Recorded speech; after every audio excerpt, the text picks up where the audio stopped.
السلام علیکم، good morning. میں ہوں مایا خان اور میں ہوں شاہزیب احمد. اور آج آپ ہمارے ساتھ ایک بار پھر صبح سویرے پاکستان میں شروع کرتے ہیں اللہ پاک کا نام لے کر. اللہ پاک جو بہت نہایت رحم اور مہربان ہے. جمعے کا آج پہلا جمعہ ہے رمضان المبارک کا، اور آپ لوگوں سے بہت ساری دعاؤں کی درخواست بھی ہے. اور اگر کہتے ہیں نا کہ گزرا ہوا وقت کبھی واپس نہیں آتا شاہزیب، تو ہم واپس وہیں آ کر کھڑے ہو گئے اور ایک بار پھر فواد چودھری صاحب جو ہے وہ وزیر قانون بن گئے. بالکل. سپریم کورٹ نے بہت بڑا فیصلہ، جس فیصلے کا سب کو انتظار تھا، تاریخی فیصلہ تھا، سب کی نظریں سپریم کورٹ پر تھیں، اور یقینی طور پر یہ فیصلہ ایسا تھا جو مستقبل میں بھی ہمیشہ یاد رکھا جائے گا. سپریم کورٹ نے ڈپٹی اسپیکر کی رولنگ کو غیر آئینی قرار دے کر اسمبلیاں بحال کر دیں. ساتھ میں وزیر اعظم کی قومی اسمبلی توڑنے کی سفارش، جبکہ صدر مملکت کی اسمبلی تحلیل کرنے کے حکم کو بھی غیر قانونی قرار دے دیا گیا. یہ فیصلہ سنایا گیا سپریم کورٹ کی جانب سے. ساتھ میں 9 اپریل کو 10:30 پر تحریک عدم اعتماد پر ووٹنگ کا حکم بھی دیا گیا ہے. یعنی کہ ایک طرف تو ہم دیکھ رہے ہیں کہ جو رولنگ ہے وہ غیر آئینی ہو گئی، اور ساتھ میں اب تحریک عدم اعتماد پر دوبارہ سے ووٹنگ ہوگی، کیونکہ اسمبلیاں بحال ہو گئی ہیں اور دوبارہ سے ووٹنگ ہوگی. اس کے بعد دیکھا جائے گا کہ کس کے نمبرز پورے ہیں، یعنی کہ جہاں ہم پہلے کھڑے تھے اب پھر وہیں کھڑے ہیں کہ کس کے نمبرز پورے ہیں. اور وہ والی بات اوبویسلی کہ جو کل ساری جب بات آئی تو ڈیٹ بھی آیا کہ 9 کو ہوگا، اور کل 12:30 ساڑھے 12 سے پہلے یہ سپریم کورٹ کا آرڈر ہے کہ فیصلے لیا جائے. اور اگر جو ہے نئے وزیر اعظم تک والی سچویشن پہنچتی ہے تو اس کا فیصلہ بھی کل ہی ہو جانا چاہیے. ایگزیکٹلی، بالکل. جس طریقے سے ہم دیکھ رہے ہیں کہ عدالت نے اپنے فیصلے میں یہ کہا کہ حکومت کسی صورت اراکین کو ووٹ ڈالنے سے نہیں روک سکتی، اور عدم اعتماد کامیاب ہو تو اسمبلی میں فوری نئے وزیر اعظم کا الیکشن کرایا جائے. اور ساتھ ہی جیسے کہ ہم یہ ذکر کر رہے ہیں ایگزیکٹلی، اس کا مطلب ہے تو ہمارا جو آف ڈے تھا وہ کل ہم آف نہیں ہو سکتا، ہمارا ہم نہیں سو سکتے. ہم نے سوچا تھا کہ ہم 5 دن کے بعد کل ہماری بھی اور آپ سب کی نظریں بھی صرف اور صرف خبروں پر ہوں گی، کیونکہ ہم سب دیکھنا چاہتے ہیں. کیونکہ سب سے بڑا جو مسئلہ ہے نا مایا، وہ یہ ہے کہ اس ساری صورتحال میں، چاہے یہ سیاسی بحران ہے، آئینی بحران ہے، اس میں اگر کسی پر دھیان نہیں دیا جا رہا تو وہ عوام ہے. اور عوام صرف یہ سوچ رہے ہیں کہ نگراں حکومت آئے، الیکشن ہو یا دوسری حکومت آئے، نیا وزیر اعظم آئے، لیکن ان کے لیے کیا اقدامات اٹھائے جائیں گے. جس طرح سے رمضان کا آغاز ہو چکا ہے، ان کے لیے کیا کیا جائے گا، مہنگائی کو کیسے کم کیا جائے گا، معیشت کو کیسے بہتر کیا جائے گا. معیشت ہم دیکھ رہے ہیں، ٹریڈ ڈیفیسٹ ہم دیکھ رہے ہیں، اور ساتھ میں جو اس وقت ڈالر کی اونچی اڑان ہے، روپے کی قدر جو ہے وہ گرتی جا رہی ہے. تو اس سارے معاملات کو بہتر کرنا اس وقت ملک کے لیے اور عوام کے لیے بڑا ضروری ہے. وہی نا ایک خلا بنتا جا رہا ہے جس میں ہر چیز، جیسے بلیک ہول کہتے ہیں نا، ہر چیز جاتی جا رہی ہے. عوام کے مسئلے جاتے جا رہے ہیں، واپس سے کچھ ریٹرن نہیں آ رہا، کوئی ان کو رسپانس نہیں مل رہا. جس طرح آپ نے بہت امپورٹنٹ بات کی کہ عوام کی طرف نظر نہیں ہے. خیر، آگے چلتے ہیں.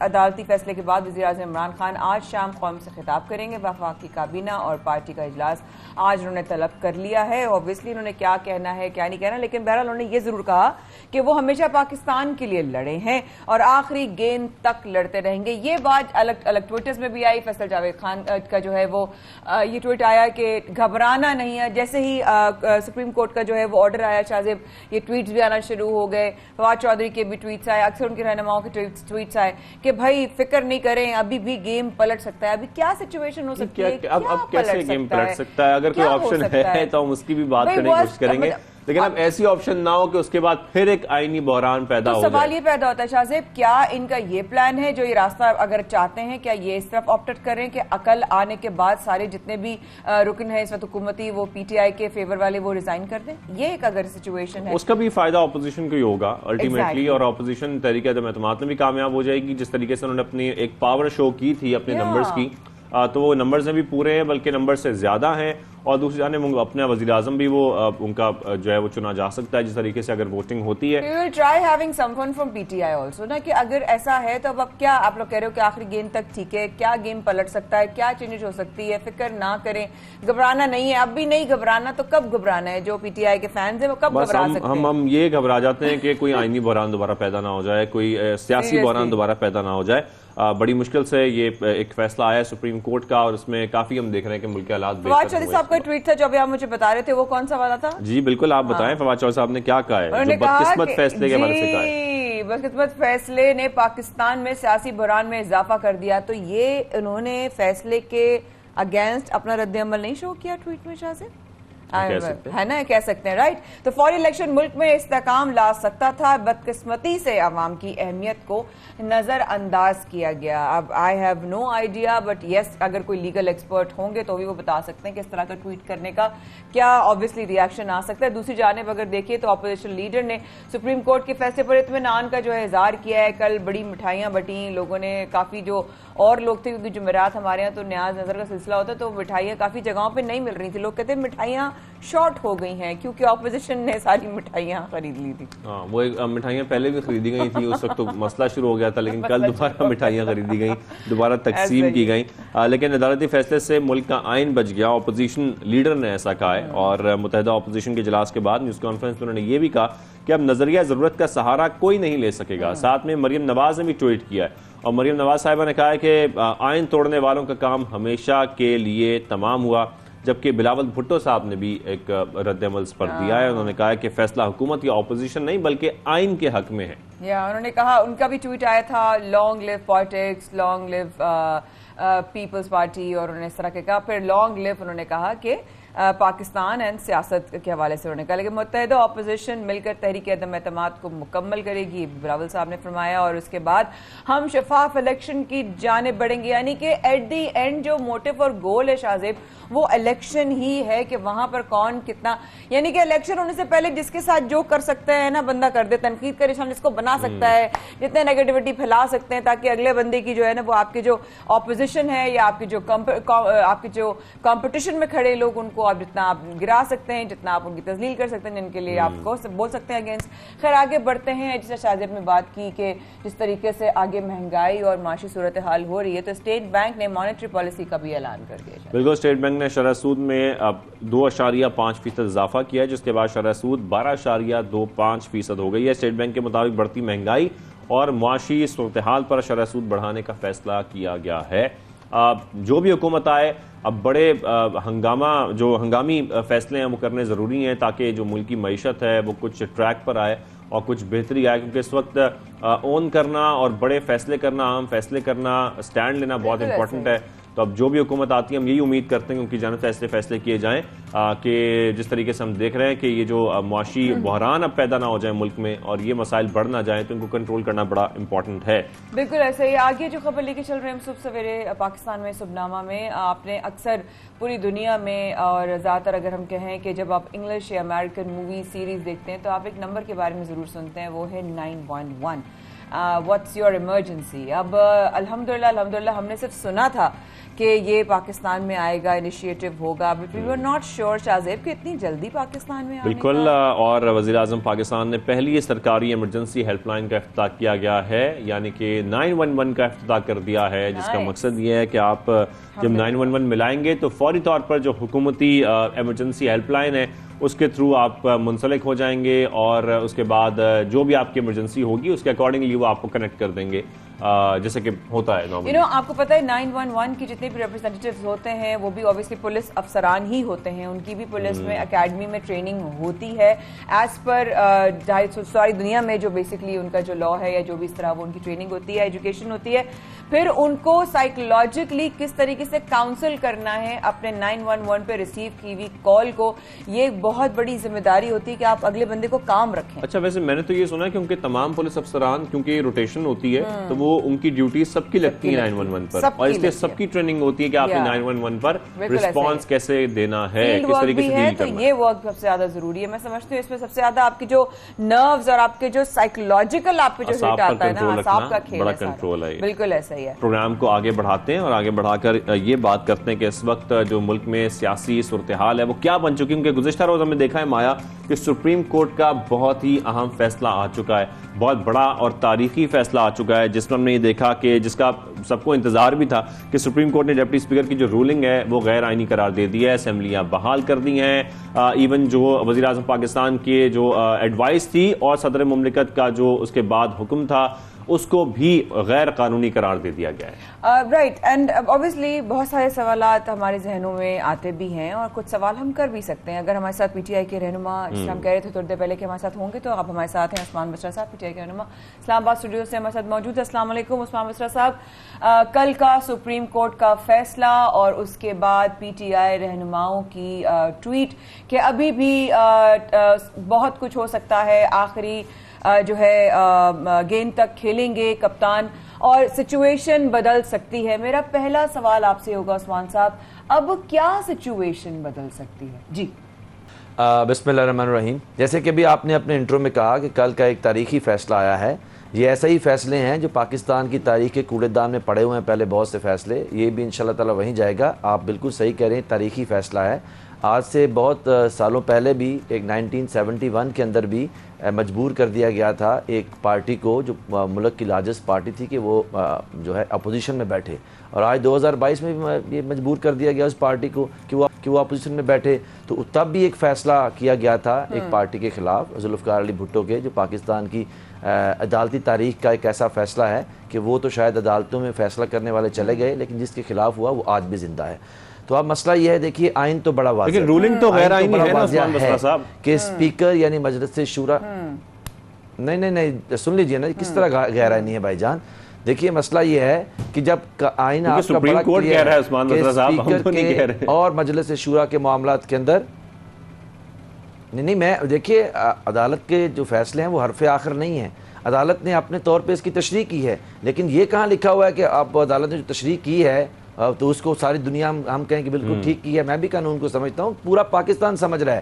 کیا ہمیں معلوم نہیں ہے کہ پاکستان سمیت سری لنکا کو کس نے کہا ہے کچھ عرصہ پہلے واشنگٹن کے اندر بیٹھ کے کہ ان کو نشان عبرت بنانا ہے؟ ہمیں معلوم ہے کہ پچھلے سال اکتوبر سے یہ معاملہ چل رہا ہے. ہمیں معلوم ہے کہ آئین جو ہے وہ بڑا واضح ہے. دیکھیے آئین اس کے اوپر بالکل کلیئر ہے کہ مجلس شورا اور اسپیکر کے اختیارات کے اندر عدالت جو ہے وہ مداخلت نہیں کر سکتی. لیکن حکم اس سے بھی زیادہ واضح اور سیریس تھا. حکم یہ تھا کہ اگر پاکستان کے وزیر اعظم کو ہٹایا پی ٹی آئی اور آپ لوگ سپریم کورٹ کے فیصلے کو نہیں مانتے پھر فیس کرنے پڑیں گے. دیکھیے پاکستان تحریک انصاف اس پاکستان کی سیاسی تاریخ کی ایک واحد جماعت ہے جس کے خلاف سپریم کورٹ سے فیصلہ آیا ہے. ایک منتخب وزیر اعظم کو ہٹانے کے لیے جو ایک راستہ ہے وہ ہموار کیا گیا ہے، لیکن ہمارا کسی آدمی نے سپریم کورٹ پر نہ حملہ کیا ہے جو ماضی کے اندر ہوتا رہا ہے. اس سپریم کورٹ کے اوپر حملے ہوتے رہے، نہ ہم نے کہا کہ ججز جو ہیں وہ بت بیٹھے ہوئے ہیں، نہ ہم نے ان کو گالی دی ہے، نہ ہم ان کو گالی دیں گے.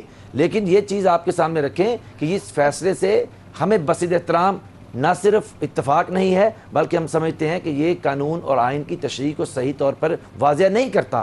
دیکھیے جب آپ کے پاس آئین اس پہ واضح ہے کہ پارلیمان کے اختیارات کے اندر کبھی آج تک مجھے بتائیے اس سے پہلے کبھی تاریخ کے اندر کون سی عدالت ہے جس نے پاکستان کی پارلیمان کو ڈکٹیٹ کیا ہے کہ آپ اس طرح نہیں کر سکتے یا آپ کے فیصلوں کے اندر وہ مداخلت کرے. مختصر بات میں آپ کے سامنے رکھ رہا ہوں، کنکریٹ بات رکھ رہا ہوں. دیکھیں آئین واضح ہے، 69 آرٹیکل آئین کا واضح ہے کہ پارلیمان کے اندر ہونے والی جو کاروائی ہے اس میں عدالت مداخلت نہیں کر سکتی اور اس کو چیلنج نہیں کیا جا سکتا. لیکن میں آپ سے کہہ رہا ہوں کہ حکم اس سے بھی واضح اور سخت تھا کہ پاکستان کے اس وزیر اعظم کو عدم اعتماد سے نہ ہٹایا تو اب کانسیکوینسز فیس کرنے پڑیں گے. تو ہم نے سر تسلیم خم کر لیا ہے الحمدللہ. ہم نے کہا جی آپ کا حکم جو ہے وہ سارا آنکھوں پر ہے، تو اللہ خیر صلی اللہ، اس کے علاوہ تو اس میں کوئی بات نہیں. تو بسرا صاحب پھر کیا کل کا کیا پلان ہے آپ لوگوں کا؟ کیا آپ لوگ کیا سب ریزائن کر دیں گے؟ ایسا کوئی پلان بن رہا ہے؟ اس کی بھی کیا سچویشن ہو سکتی ہے ایسی؟ دیکھیے مایا، کیونکہ پرائم منسٹر اور پاکستان تحریک انصاف کے چیئرمین اور پاکستان کا سب سے بہادر سیاسی رہنما عمران اعلان کر چکے ہیں کہ وہ اس میچ کی آخری گیند تک کھیلیں گے. میچ کیا ہے؟ میچ پچھلے سال اگست میں ایک شروع کیا گیا اور اکتوبر کے اندر یہ پورا فائنل ہو گیا. جس طرح کہا گیا پلاٹ کو کہ وہ مارچ کے اندر یہ حکومت ٹاپل کر دی جائے گی، حکومت ٹاپل کرنے کی طرف معاملہ چلے گئے ہیں. جس طرح آپ کے سامنے یہ جو لیٹر گیٹ سکینڈل ہے اس کے اندر واضح ہے. کیا واضح ہے؟ عدم اعتماد کے ذریعے اس حکومت کو ہٹایا جائے گا، یہ واضح ہے. تو یہ میچ تو شروع ہے. پرائم منسٹر اور وزیر اعظم اس کے اوپر بالکل کلیئر ہے کہ وہ آخری بال تک اس کے اوپر کھیلیں گے. میچ تو شروع ہے لیکن اب وزیر اعظم کی آخری بال پھر کون سی ہوگی؟ آخری گیند تک جو کھیلا جائے گا اس میں آخری گیند کون سی ہوگی پھر؟ اب دیکھیے آخری گیند اور آخری جو وکٹ ہے وہ تو عوام تک جائے گی انشاءاللہ تعالی. اور یہ میں آپ کو بتاؤں یہ آپ کو میں لکھ کے دے دیتا ہوں اس کے اوپر کہ وزیر اعظم اور جو پاکستان تحریک انصاف کے بانی چیئرمین ہیں وہ اور قوم کسی صورت بھی پاکستان کو امریکی کالونی بننے نہیں دے گی. یہ ہو ہی نہیں سکتا کہ ہم لوگ ایک باغیرت قوم ہے, ایک زندہ قوم ہے. آپ مجھے بتائیے کہ ابھی سری لنکا کے اندر بھی وہی کچھ ہوا ہے جس کی امریکی سینٹ کے اندر ڈونلڈ لو نے بات کی تھی. بالکل ویسے ہی ان کو بھی عدم اعتماد کا سامنا کرنا پڑ گیا. یہ ریکارڈ کا حصہ ہے. کویت کو سامنا کرنا پڑ گیا, یہ ریکارڈ کا حصہ ہے. ہمیں بھی سامنا کرنا پڑ گیا, یہ ریکارڈ کا حصہ ہے. تو کوئی چیز پاکستان کی قوم سے چھپی نہیں ہے. یہ میچ آخری گیند تک جائے گا اور آخری گیند ہے کہ یہ حق جو ہے جو پاکستان میں عوام سرچشمہ ہے طاقت کا, ہم ان کے پاس لے کے جائیں گے جس سے ساری اپوزیشن بھاگ رہی ہے. کیونکہ جو وعدہ کیا گیا تھا اور جو اس سازش میں ساری کی ساری چیزیں طے کی گئی تھیں وہ ہے کہ عدم اعتماد سے اس حکومت کو ہٹایا جائے گا. وہ اس کے لیے راستہ ہموار ہے, لیکن ہم پاکستان کی عوام کے سامنے یہ مقدمہ لے کے جائیں گے اور ان کو الیکشن سے بھاگنے نہیں دیں گے. اور یہ آپ دیکھیں گے انشاءاللہ تعالیٰ کہ کسی صورت بھی اس پلاٹ کو, اس سازش کو جو ابھی تک کامیاب ہوتی نظر آ رہی ہے. اور بدقسمتی یہ ہے کہ اس کو ہمارے پاکستان میں کچھ فکری بددیانتوں نے آئین کی جنگ سے تشبیہ دے دی ہے. دیکھیے آئین پاکستان تو اس ریاست کی سالمیت اور خود مختاری کا وعدہ کرتا ہے. آپ مجھے بتائیے کہ اس وزیر اعظم نے کیا کہا ہے. اس نے کہا ہے کہ میں ایک قوم کو جھکنے نہیں دوں گا. تو یہ ہمیں یہ کہا گیا کہ بالکل نہیں, اچھا ہم تو آپ کو جھکا کے رہیں گے. تو یہ قوم جھکے گی نہیں انشاءاللہ تعالیٰ. یہ ایک ٹائم فیز ہے, یہ نکلے گا اور قوم اس کے خلاف ڈٹ کے کھڑی ہوگی انشاءاللہ. بالکل ٹھیک ہے, بہت شکریہ عثمان مرزا صاحب. آپ کا جو ہے وہ بیان اور جوابات ہمارے پاس آ گئے ہیں اور آپ نے پروگرام کے شروع میں یہی کہا کہ یہ فیصلہ بہت سارے فیصلوں کی طرح کوڑے دان میں کہیں پڑا ہوگا. خیر اینی ہاؤ دیکھتے ہیں کہ کیا کل کی سچویشن ہوتی ہے, لیکن ساتھ ساتھ اور بھی جو ہے پارٹیوں کے رہنما ہمارے ساتھ ہیں. شاہ زیب if I am not wrong, بالکل اس وقت ہمیں نون لیگ رہنما نے جوائن کیا ہے اور وہ ہمارے ساتھ ہیں علی گوہر بلوچ صاحب. علی گوہر بلوچ صاحب کو سب سے پہلے پاکستان میں خوش آمدید کہیں گے. سر ابھی عثمان بصرہ صاحب ہمارے ساتھ موجود تھے اور یقینی طور پر آپ ان کی گفتگو سن رہے ہوں گے. وہ جس طریقے سے یہ کہہ بھی رہے ہیں کہ ابھی بھی وزیر اعظم پاکستان جو ہیں وہ آخری گیند تک کھیلیں گے. تو اب آپ کے خیال میں ان کی آخری گیند اب کون سی ہو سکتی ہے؟ بسم اللہ الرحمن الرحیم. دیکھیں میں مستفید تو نہیں ہو سکا پراپر طریقے سے بصرہ صاحب کی گفتگو سے, لیکن یہی ہمارا المیہ ہے کہ ان کے بے شمار ایسے سیاسی ترجمان جن کا سیاسی پتہ کسی کو بھی نہیں ہوتا, جو مطلب ہے کہ آپ دیکھیں کہ اکثر ان میں سے نان الیکٹڈ لوگ ہوں گے جو آ کر طوفان بدتمیزی میڈیا پر برپا کرتے ہیں اور جو لوگوں کے ساتھ مس بہیو کرتے ہیں وہ ان کی پارٹی کے آپ کو نمائندگی کرتے ہوئے نظر آتے ہیں.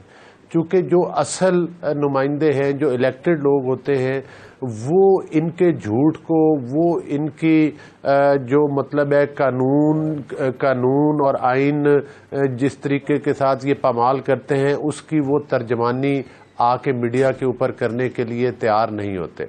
دیکھیں گزارش یہ ہے کہ جو اس وقت صورتحال ہے, جو پاکستان میں سپریم کورٹ میں جو کیس تھا اور پاکستان سپریم کورٹ نے ایک تاریخ رقم کی, اور آپ دیکھیں کہ جس طرح سے کہ پچھلے 3.5 سال سے نہ صرف کہ یہ تحریک عدم اعتماد کا واقعہ, عمران احمد نیازی اور ان کے سپیکر جس طریقے کے ساتھ پاکستان کا آئین توڑ رہے تھے, جس طریقے کے ساتھ اسمبلی کی کارروائیوں کو بلڈوز کیا جاتا ہے, جس طریقے سے آئین اور قانون کی دھجیاں اڑائی جاتی ہیں, آج الحمدللہ وہ تمام چیزیں سپریم کورٹ میں ایکسپوز ہوئیں اور 5 میں سے 5 ججز کا یہ متفقہ فیصلہ تھا کہ جو سپیکر کی رولنگ تھی وہ بھی غیر قانونی اور غیر آئینی تھی, اور اس لیے ہی انہوں نے دوبارہ جو ہے وہ ڈیٹ اناؤنس کر دی ہے کل کی انشاءاللہ تعالی. اور کل آپ دیکھیں گے وہ وزیر اعظم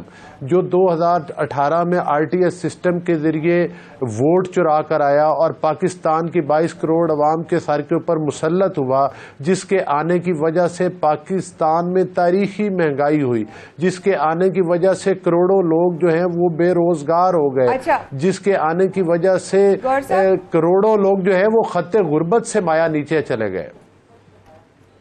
اچھا گور صاحب, آپ نے جس طرح بات کی ابھی مہنگائی کی, ویسے سوال تو مجھے کوئی اور کرنا تھا آپ سے, وہ آگے کروں گی, لیکن صاحب نے مہنگائی کی بات کی. اب چلیے اگر کل کا سچویشن جس طریقے سے ابھی پلان ہو رہا ہے اور وزیر اعظم جو ہے شہباز شریف صاحب ہو جاتے ہیں, کیسے چلیں گے, کیسے ہمارے ہم عام عوام کو بچائیں گے مہنگائی سے, آنے والے حالات سے, ہمارے اوپر قرضوں پہ سے, کیا حکمت عملی ہوگی؟ اب یہ سوال اٹھتا ہے. دیکھیں بڑا ریلیونٹ کویسچن ہے مایا آپ کا. یہ کوئی ہم نے پہلی بار تو ہماری پارٹی کی لیڈرشپ نے یہ حکومت نہیں سنبھالی. جب بھی پاکستان کو لوگ ایک منجھار میں چھوڑ کر چلے گئے اور مہنگائی اور چیلنجز دے کر, تو ہمیشہ پاکستان مسلم لیگ نون کی لیڈرشپ میں, جس میں ہمارے قائد میاں محمد نواز شریف صاحب کی قیادت میں ہماری پوری ٹیم کام کرتی ہے, تو ہم نے ہمیشہ جو ہے وہ پاکستان کو پھر الحمدللہ ترقی کی راہ پر گامزن کیا. پھر وہی ترقی کا سفر, پھر وہی معاشی بہتری کا سفر, پھر وہی سیاسی استحکام کا سفر ہم نے شروع کیا. آپ کو یاد ہوگا 2013 میں جب میاں محمد نواز شریف صاحب نے حکومت سنبھالی, اس وقت بھی چیلنجز تھے. 20 گھنٹے کی لوڈ شیڈنگ ہوا کرتی تھی, مہنگائی کی شرح زیادہ تھی جو کہ ہم نے کم کر کے 4% پر لے کر آئے تھے. ٹھیک ہے, وہ بالکل صحیح ہے, لیکن اب سچویشن وہ والی نہیں ہے. آج ہم جو جس جگہ پر کھڑا ہوا ہے پاکستان, ہم نے اس طرح کی سچویشن پہلے کبھی زندگی میں ایکسپیرینس ہی نہیں کی. عام عوام نے کبھی اس طرح کا سینیریو دیکھا ہی نہیں تھا, کبھی اس طرح سے سپریم کورٹ کا کوئی فیصلہ آیا نہیں تھا, اتنی انڈیسائسونیس کبھی بھی نہیں تھی. ہمارا آج ڈالر ریٹ کس طرح بڑھتا چلا جا رہا ہے, ہمارے پاکستانی روپے کی ویلیو کتنی نیچے گرتی جا رہی ہے, ہم قرضوں میں ڈوبے ہوئے ہیں. ہم کیسے نکلیں گے؟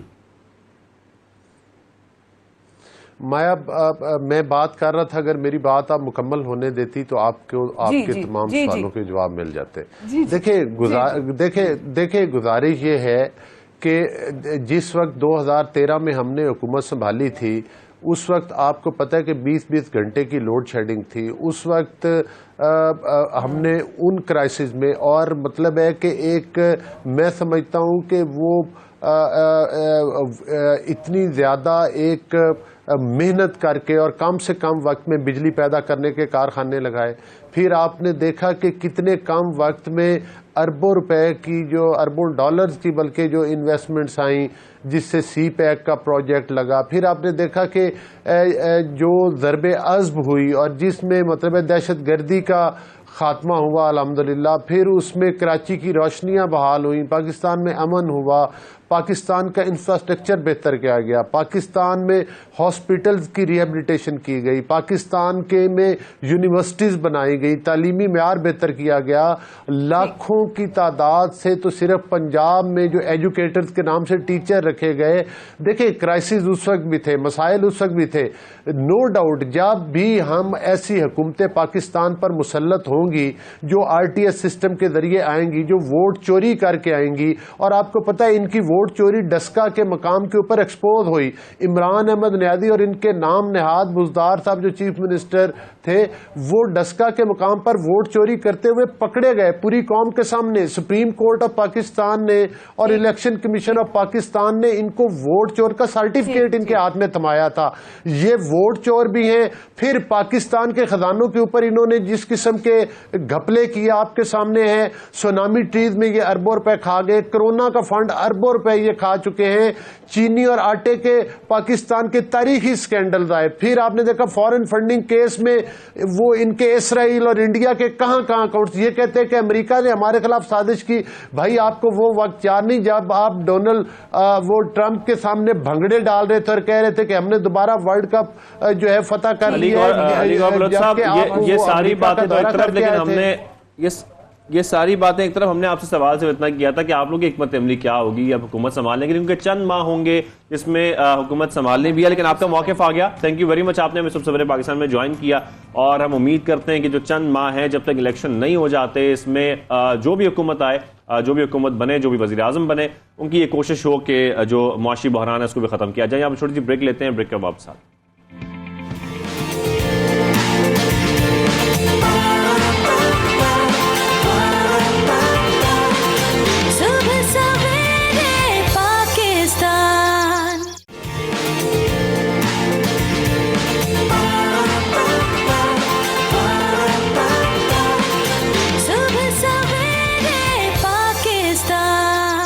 تو سورے پاکستان میں شاہ زیب الرحمان کے ساتھ رہنے کا بے حد شکریہ. کل کے سپریم کورٹ کے فیصلے کے بعد اب کل کا جو سیشن ہوگا وہ ہوگا 10:30 بجے اور 12:30 سے پہلے سپریم کورٹ کا آرڈر ہے کہ فیصلہ لے لیا جائے. ہمارے ساتھ اس وقت موجود ہے پی ٹی آئی رہنما عالیہ حمزہ صاحبہ ہمارے ساتھ موجود ہے. بہت شکریہ آپ کے وقت کا. السلام علیکم عالیہ جی. سب سے پہلا سوال پروگرام میں وقت نکالنے کے لیے بہت شکریہ. لیکن جس سٹوری کے بیسس پہ یہ غیر آئینی قدم اٹھایا گیا, کیا وہ سٹوری ٹھیک تھی؟ جی عالیہ جی. بسم اللہ الرحمن الرحیم. جی عمران خان صاحب کا تو صرف قصور ہی اتنا ہے کہ انہوں نے اس غلامی کو قبول نہیں کیا. ان کا تو صرف قصور ہی اتنا تھا کہ آج تک جو سر اٹھا کے نہیں چل سکتے تھے انہوں نے ان کو سر اٹھا کر کھڑے ہونے پر کا سبق دیا, اور انہوں نے یہ بتایا کہ دنیا کے اندر ہماری ایک پہچان ہے, ہم خود مختار قوم ہیں, ہم ایک خوددار قوم ہیں, ہم کسی کے ڈالروں کے عوض اپنی قوموں کے فیصلے نہیں کر سکتے.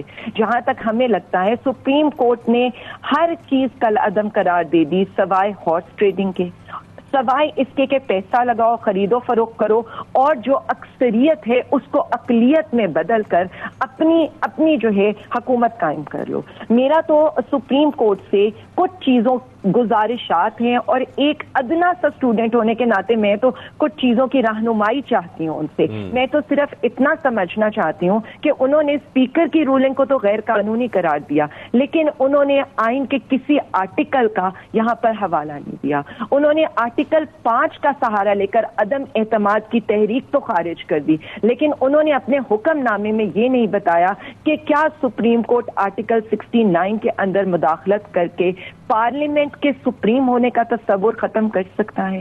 کیا پارلیمنٹ کی سپرمیسی کو اس طرح سے چیلنج کیا جا سکتا ہے کہ ہمیں یہ کہا جائے کہ دوبارہ اجلاس اس تاریخ کو اس وقت بلانا ہے, اور تب تک اجلاس کنٹینیو رہے گا جب تک عدم اعتماد کا اور وزیر اعظم کا فیصلہ نہیں ہوتا. دیکھیں, یہ کچھ بنیادی اصول ہیں جس کی وجہ سے عوام آج یہ سمجھ رہی ہے. لیکن عالیہ صاحبہ, تحریک عدم اعتماد بھی تو آئینی طریقے سے ہونا ضروری ہے نا؟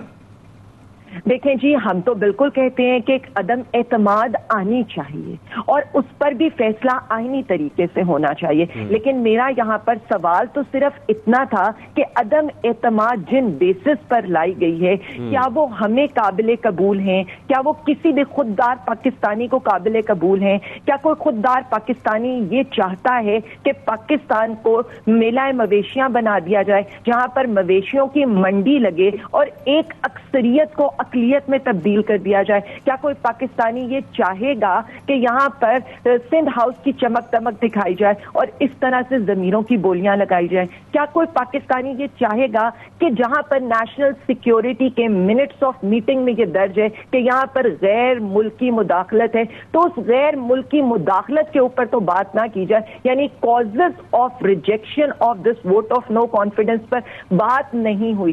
صرف اگر آئین اور ٹیکنیکلٹیز کو دیکھا گیا تو سوال تو اٹھے گا, اور میرا یہ خیال ہے کہ اس وقت ہر پاکستانی ایک ہی سوال کرے, اور وہ یہ کرے کوئی منظور نظر شخص ہی ہارا ہوگا, تبھی اعلان ہوا ہے کہ کھیل دوبارہ ہوگا. ٹھیک ہے عالیہ جی, وہ بات سمجھ میں آتی ہے, بالکل ٹھیک ہے. لیکن ساتھ میں جس سٹوری کی بنیاد پہ میں اپنا سوال دہرانا چاہوں گی, لیکن آپ سب مجھے اتنا جواب دے دیجیے کہ جس بیسس پہ یہ تمام ساری چیزیں ہوئی تو کیا وہ جھوٹ تھا, وہ سچ تھا, کیا وہ سٹوری کو ہم کیا مانیں, ہم عام عوام کیا مانیں؟ دیکھیں جی, عام عوام اس چیز کو مان بھی رہی ہے, اور عام عوام نے اس بات کے اوپر کہ جو فیصلہ آیا ہے, میں نے تو نہیں یہ دیکھا کہ عام عوام نے اس پر کوئی پذیرائی کی ہے. بات سادہ سی ہے, عام عوام کو یہ پتہ لگ چکا ہے کہ یہ غیر ملکی ایجنڈے پر تھی. جو مراسلہ تھا, اگر وہ مراسلہ جھوٹا ہوتا تو کیوں ان کے سفیر کو پاکستان میں اور امریکہ میں بھی ڈیمارش کیا جاتا؟ کیوں ہماری پوری عسکری قیادت اس کے اوپر یہ لکھتی کہ یہ غیر ملکی مداخلت ہے؟ کیوں یہ پتہ لگتا کہ اس کو باہر سے فنڈ کیا گیا ہے؟ تو ایک ایسی عدم اعتماد, ہم بار بار یہ ورڈ یوز کیوں کر رہے ہیں, کل کو تو انڈیا یہ کرے گا کہ 15 سے 20 ارب روپے خرچ کرے گا اس ملک میں, اپنی پسند کی گورنمنٹ لائے گا.